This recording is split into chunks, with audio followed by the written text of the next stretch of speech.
তাহলে আমি মনে করি যে একজন মুসলমানেরও প্রাথমিক বিদ্যালয়ে সন্তান পাঠানো জায়েজ হবে না, হারাম হবে। এবং পরিপূর্ণরূপে প্রাথমিক বিদ্যালয় বয়কট করে ভিক্ষা করে হলো প্রাথমিক বিদ্যালয়ের পাশে আরেকটা ইবতেদায়ী মাদ্রাসা তৈরি করা। প্রথমত বাংলাদেশের যারা ইসলামী রাজনীতি করেন, আমি মনে করি যে তারা যদি এই বিষয়টা বন্ধ না করতে পারে, অফ না করতে পারে, তাহলে তাদের এদেশে রাজনীতি করারই দরকার। কেন আপনি ইসলামের নামে জনগণের ভোট নেবেন এই মর্মে আপনি ইসলামের নামে রাজনীতি করতেছেন, আর এইরকম একটা ইস্যু সবার চোখের সামনে আসতেছে, অথচ আপনি নিশ্চুপ, কেন আপনাকে ক্ষমতায় যেতে হবে, কম্প্রোমাইজ না করলে ক্ষমতায় যেতে পারবেন। তো ক্ষমতায় যাওয়ার কম্প্রোমাইজের কারণে আপনি এখন চুপ আছেন, তাহলে ইসলামের নামে রাজনীতি করা আপনার জন্য বৈধ নয়।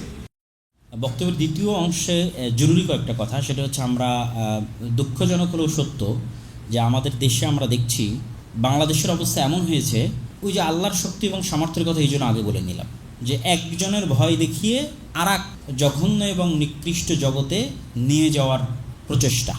যেমন আগের 15-20 বছর ছিলাম দাদা বাবুদের ভয়ে, এখন ওদের ভয় দেখিয়ে বাংলাদেশকে পাশ্চাত্যের কোলে তুলে দেওয়া, যাই এখনই কিন্তু তুমি ওদের দখলে চলে যাবা বা আবার ফিরে আসবে, অমুক হবে তমুক হবে, অতএব তুমি পাশ্চাত্যের সাথে থাকো, তাহলে তোমার সব ঠিক থাকবে। তো এটা হচ্ছে বিশ্বাসগত দুর্বলতার কারণে মুসলমানদের এই অবস্থা, যে না একবার আমাকে ওর সহযোগিতা নিয়ে চলতে হবে, আর একবার এর সহযোগিতা নিয়ে চলতে হবে। তো পাশ্চাত্যের হাতে তুলে দেওয়ার বা তাদের সকল প্রজেক্ট বাস্তবায়নের একটা বড় আলামত আমাদের সামনে প্রকাশ পাচ্ছে, সেটা যে প্রাথমিক বিদ্যালয়গুলোতে সঙ্গীত শিক্ষক বাধ্যতামূলক করা।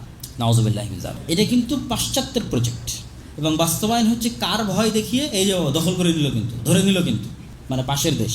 তাহলে এক সময় ওদের ভয়ে এদের কাছে বাঁচতে চাও, এখন এদের ভয়ে হর কাছে বাঁচতে চাও, যেটা পুরো মুসলিম বিশ্বের পলিটিক্সে যদি আপনি দেখেন একই অবস্থা, যে ওর ভয় এর কাছে বাঁচতে চাও, ওর ভয় এর কাছে বাঁচতে চাও। কেননা কারো আল্লাহর শক্তি এবং সামর্থ্য সম্পর্কে জ্ঞান নাই এবং ওই লেভেলের ইয়াকিন নাই। তো এইটা খুবই দুঃখজনক বিষয় এবং আমি মনে করি যে এটার দুইভাবে আমরা প্রতিবাদ করতে পারি। প্রথমত বাংলাদেশের যারা ইসলামী রাজনীতি করেন, আমি মনে করি যে তারা যদি এই বিষয়টা বন্ধ না করতে পারে, অফ না করতে পারে, তাহলে তাদের এদেশে রাজনীতি করারই দরকার নেই।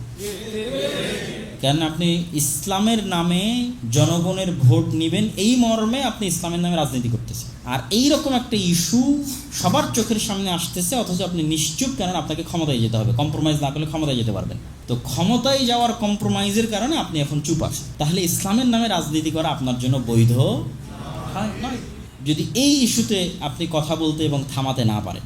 আর দ্বিতীয়ত, আমি সবসময় আমার ব্যক্তিগত চিন্তায় সুদূর প্রসারী পরিকল্পনার কথা বলি, যে 1 দিনের 2 দিনের 5 বছরের 3 বছরের জন্য পরিবর্তন, এটার চাইতে সুদূর প্রসারী পরিবর্তনের কথা বলি। এবং সুদূর প্রসারী পরিবর্তনের জন্য স্বতন্ত্রতা, যারা ঈমান এবং আমল অনুযায়ী চলতে চায় তাদের স্বতন্ত্রতা, তাদের ছায়া সকল বিষয়ে তৈরি হওয়া চলমান রাষ্ট্রের বাইরেও এটা খুব জরুরি। তাহলে আপনি প্রকৃত সাকসেসফুল বিপ্লবের জন্য নেতৃত্ব দিতে পারবেন। তো সেটার পরিকল্পনা কি? সেটার পরিকল্পনা হচ্ছে যে মুসলমানেরা যদি চেষ্টা করে, মুসলমানেরা আসলে এতটা ফকিরও নয়, এতটা গরিবও নয় যে সরকারের কাছ থেকে নিয়েই আপনাকে প্রাথমিক বিদ্যালয় চালাতে হবে। এমনিতেই তো প্রাথমিক বিদ্যালয়ে ছাত্র থাকে না, সবাই খুঁজে বেড়ায় কোথায় মাদ্রাসা আছে, কোথায় ইসলামিক স্কুল আছে, সেখানে সন্তানকে ভর্তি করবে। তো এই সরকারের এই উদ্যোগ যদি বাস্তবায়নে বাধা দিয়ে সফল হওয়া সম্ভব না হয়, যদিও সফল হওয়া উচিত, তাহলে আমি মনে করি যে একজন মুসলমানেরও প্রাথমিক বিদ্যালয়ে সন্তান পাঠানো জায়েজ হবে না, হারাম হবে।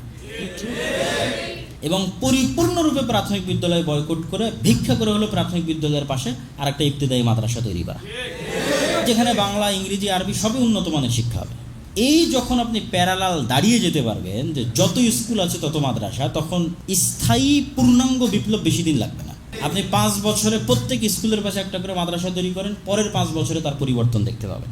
এখন যতটুকু পরিবর্তন দেখছেন এর চেয়ে ম্যাস পরিবর্তন দেখতে পাবেন, যে এই বিপ্লবকেও কন্ট্রোল করতে পারবে। তো এটা সুদূর প্রসারী চিন্তা থেকে, এটা যার যেখানে যেভাবে সম্ভব, হ্যাঁ আমরা প্রথমত এটার প্রতিবাদ জানাই যেন বাস্তবায়ন না হয়, এবং চেষ্টা করি বক্তব্য দিয়ে, লেখনির মাধ্যমে, ঠিক আছে, রাস্তায় মানববন্ধনের মাধ্যমে, যার যেভাবে সম্ভব সবার নিজ নিজ জায়গা থেকে। যদি এটা বাস্তবায়নে আটকানো না যায়, তাহলে ওই সুদূর প্রসারী পরিকল্পনায় আগাতে হবে, যে আগামী বছরের জানুয়ারি থেকে যদি মানুষের নিজস্বভাবে, যদি মানুষ শক্তিশালীভাবে সিদ্ধান্ত নিয়ে নেয় যে না, ওই স্কুল কলেজে আমি আমার সন্তানকে পড়াবোই না যেখানে গানের শিক্ষা বাধ্যতামূলক, এবং এটা মুসলমানের জন্য জায়েজ হবে না, হারাম হবে। কেননা এটা আল্লাহ সুবহানাহু ওয়া তাআলার একটা বিধানকে প্রকাশ্যে লঙ্ঘন করা, এবং প্রকাশ্যে লঙ্ঘন হারাম, এবং এইটার সাথে সাপোর্ট দেওয়া কখনোই উচিত হবে। তো সেই জায়গা থেকে এইটা একটা বক্তব্যের অংশ আপনাদের সাথে জরুরি কথা ছিল।